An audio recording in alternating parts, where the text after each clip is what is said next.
Hey guys, I'm back. How you guys doing? I'm still trying to catch up on things. We just did the Raw on Netflix, which was for October 6th. Now we're all the way to SmackDown October 10th. This was the SmackDown before Crown Jewel. And yeah, this show, I mean, look at the headline. This is how you know this show was just weird.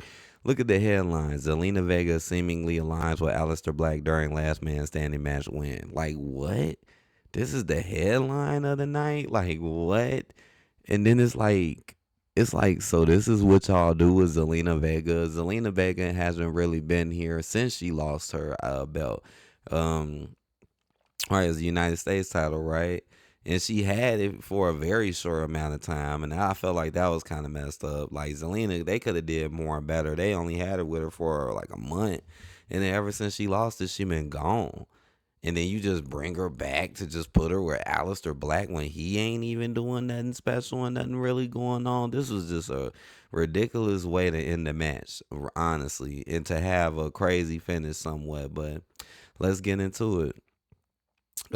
Cody Rhodes to Seth Rollins. I'm the one who you cannot beat.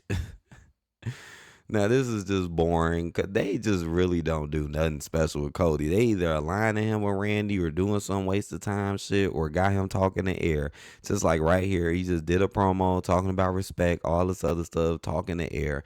This was a very boring, not good start. And it's not me hating on Cody Rhodes because I like Cody Rhodes, but I'm gonna be honest, his booking is trash. His booking is trash. Even with the world title, they book him like garbage and they give him nothing. And you can clear as day see other people who don't even have his title rank get booked better than him. This was a waste of time. United States champion Sami Zayn versus Shinsuke Nakamura ended in a no contest. So here we go again, another week where Sami Zayn gets to get over and look good and whoop everybody's ass. Even had a match with John Cena that was a no contest. Now Shinsuke Nakamura is brung back out of nowhere. Mr. H was not doing anything, building nothing with him. Now you bring him back out of the woodworks because Sammy done already beat about 4 or 5 people already on the roster clean, damn near except Alistair. Now he's fighting Shinsuke, who just came back, who you know is not gonna win. And not one moment did I think Shinsuke will win this match. And no, because they done just done way too much with Sammy. They put way much too much into him. The same kind of match, the same thing. The only difference is that right the MFTs showed up and just basically wrecked Sammy and Shinsuke, which did make some sort of sense because remember Sammy is the one who won the title from Solo. So it did make sense for them to come back, wreck him. Tamatanga, I guess, is back right now. You got Tongaloa, Tamatanga, he's back. They all got face paint on, which I think is weird. The only thing I could think of was maybe because it's Halloween. And then as we could see later on in the night, they set them up to like face down with the YS6. So maybe it's a part of the Halloween type of thing. That's what I'm thinking.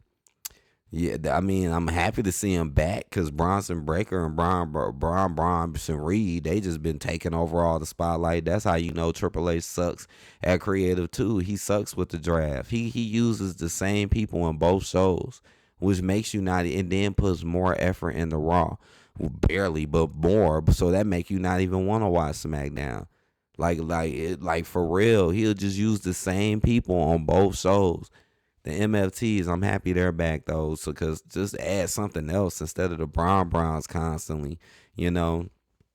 This ended in a no contest, so Sammy and Shinsuke are probably gonna end up fighting again, or maybe it might go back to Solo. But I don't know, man. The way Sammy is getting booked right now, unless they want him to move on to a bigger title, right? They'll fight. Shinsuke and him will probably fight again though, and Sammy will win unless they want to move him to something bigger.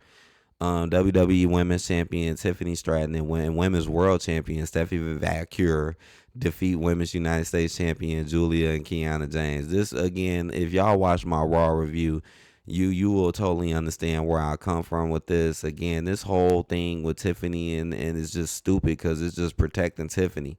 I clearly spoke how look how Cody Rhodes and Seth they even got into a fight. Look how they had back to back feuds, but none of that really happened with Tiffany and Stephanie, and they ain't had to feud, fight, or nothing. They just get put on teams so Tiffany can stay more protected. Obviously, Mr. H cares more about protecting the Tiffany Stratton than the Seth Rollins or Cody Rhodes. That's pretty obvious. Stephanie, instead of having an actual feud with Tiffany, is on teams with her. The same thing he did with Rhea and Io. This is a waste of a time match. Why even job out your Julia and Kiana like that? Why even do that? Their Julia clearly is a United States champion. Shouldn't she be focused on that? Why is she teaming up randomly? I mean, the way they was thrown into the contract signing was just so forced and stupid.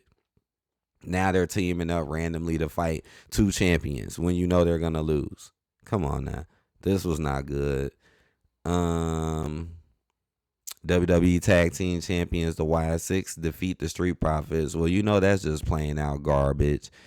Right, I forgot. Right, Soul Worker and Zarya crashed SmackDown to confront Charlotte Flair and Alexa Bliss. So those two gonna be going against them too.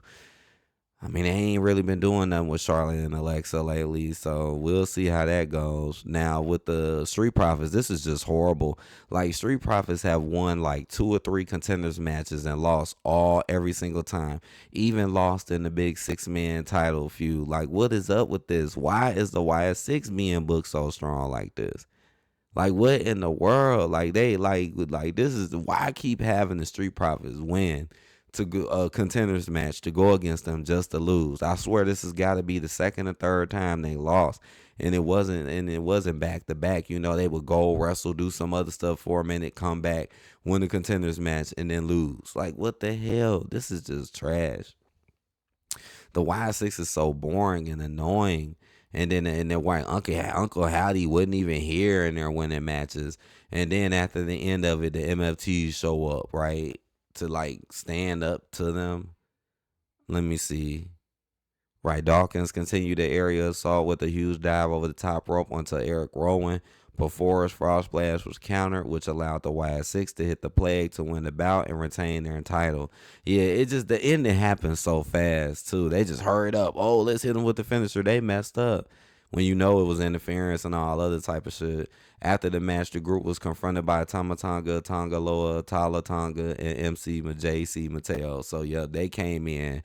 I mean, obvious. So what is this gonna be? Some War Games match? Y6 versus them? What is this gonna be? Is it even gonna be for the tag titles that they're holding, or are they just gonna waste all time doing matches while Street Profits fought for the titles but they lost? Well, what the hell? At least the Y6 seems like they're defending it a little bit more than JD and Finn Balor. They don't do anything. They don't even get booked in tags matches. Like, what the hell? So that sucks. You know, Street Profits lose again, buried again. Aleister Black defeats Damian Priest in a last man standing match. Now, this match, a lot of people were like, oh, this was a great match. I mean, this match was pretty decent. It was pretty solid. The ending was crazy. It was solid. I mean, it is different. I will admit it is different to see these dudes in the main event besides the same old people that we normally get.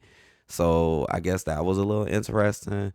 I mean, but let's be honest. This Damian Priest, Aleister Black feud is horrible. Damian Priest pretty much lost every single time to Aleister Black. Why are they fighting for all of these months and Damian ain't even won none of the important matches? And guess what? He didn't win this one either. Like, that's my problem. Like, we done seen Damian fighting Aleister for no reason for I don't know how long, and Aleister constantly keeps getting the upper hand and beating him. And that's what happened tonight. Here you go. He's finna hit him with a move on top of the stage by the ringside. They was like high up on the platform. Zelina Vega comes out, stalls time, basically slows Damian down. This match was long, as you can see. It had 17 minutes. This was a long match. Zelina basically like, oh, don't hit him, don't do anything, standing in between them, which gives time for Aleister to recover. And then Aleister basically hits Damian with like a smoke bomb, right? It was like a flaming ball, right? A ball of flame hits Damian. Damian's all effed up because he done got hit with a damn ball of fire. And then Aleister Black Mass kicks him and then knocks him off the top of the thing into like a whole like thing of tables at the bottom. And that was it. Damian didn't get up. 10 count. It's over. So, I mean, I guess it was interesting, but come on. Why does Aleister kick? Like, here it go again. It's like if Damian comes back again just to fight this dude, this is stupid. Because you see that's what they've been doing lately. Have Damian feud Aleister. Damian loses the feud. They'll write Damian off for about like 3 weeks, maybe a month. Have him come back and fight Alistair again. This shit is stupid. And you know Alistair just got protected against Sami Zayn. He lost, but he still got protected during that fight. So what is Damian doing? Like y'all could do so much more with Damian Priest. What is Damian really doing? And what is Zelina doing? You brought Zelina back for nothing. Yeah, this show pretty much sucked. I'll give it a 2 out of 0 though. I'll give it a slightly okay rating, a 2. I'm not gonna give it a 1 only because the ending was a little bit of something indifferent. Still didn't like the booking. Still thought Damien could maybe get over. You bring a Zelina back literally for nothing. Is she gonna come back and do anything? Nope, nope, nope. All right, I hope y'all enjoyed this review. Please hit that like button. Let me know what you think. I'm almost caught up, guys. We got Raw tomorrow, but now all I got to do is do Crown Jewel. So after that, I'll be fully caught up, and maybe one of these days I can get an actual regular topic video done. We'll see about that. Please like, subscribe. Let me know what you think in the comments, and I'll see you guys later. Peace out. 2 out of 0, for real. 2 out of 0, man. This was still and this was before Crown Jewel, man. And it was just bad Stephanie and Tiffany on teams. This stuff's stupid.